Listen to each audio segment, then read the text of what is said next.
शिफा शरीफ में भी हदीस मौजूद है, तबरानी में भी यह हदीस मौजूद है, कंजुल उमाल में भी यह हदीस मौजूद है और मदारिजुन नबुवा में भी यह हदीस मौजूद है कि हुजूर अलैहिस्सलाम ने एक दफा हजरत अली को एक काम से भेजा।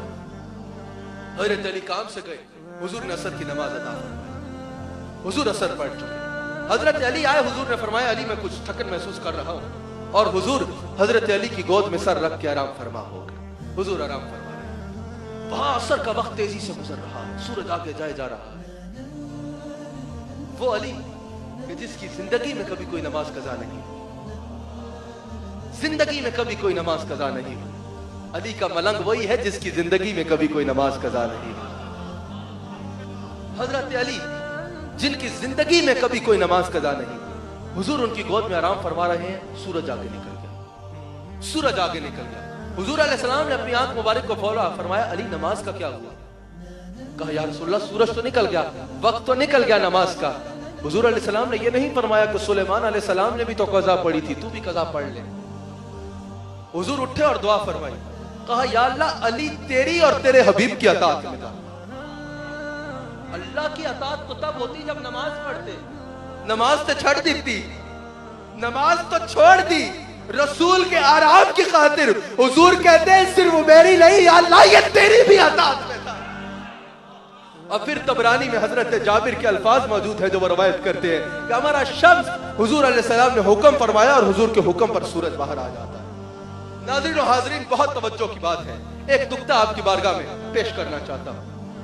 बाज़ जगहों पे कहा जाता है कि इश्क़ रसूल जो है ना, ये वाजिब है, ये फर्ज नहीं है। लेकिन हमारा ये अकीदा है कि इश्क़ रसूल ना वाजिब है, फर्ज भी नहीं है, बल्कि फर्ज ऐन है। न सिर्फ फर्ज है बल्कि फर्ज ऐन है। आप इस हदीस को देख लीजिए, शरीयत का कानून है, यहां पर उलमा तशरीफ फरमा है। बहुत जिम्मेदारी से बात कर रहा हूं कि जब भी फर्ज और वाजिब इकट्ठे हो जाए, मुकाबले में आ जाए, मुकाबले में आ जाए फर्ज और वाजिब, तो वाजिब को तर्क किया जाएगा और फर्ज को अदा किया जाएगा। मिसाल के तौर पे फजर का वक्त है, सूरज निकलने को है, सिर्फ 2 रकत पढ़ने का वक्त है, तो आप सुन्नत को छोड़ देंगे और फर्ज अदा करेंगे। पता चला जब भी फर्ज और वाजिब मुकाबले में आ जाए तो वाजिब को छोड़ दिया जाएगा, तर्क कर दिया जाएगा और फर्ज को अदा किया जाएगा। यानी हमेशा वाजिब और सुन्नत पर फर्ज को तरजीह दी जाएगी, फर्ज को तरजीह दी जाएगी। हमेशा अदना के लिए, आला के लिए अदना को तर्क किया जाएगा और आला को अदना पे फौकियत दी जाएगी।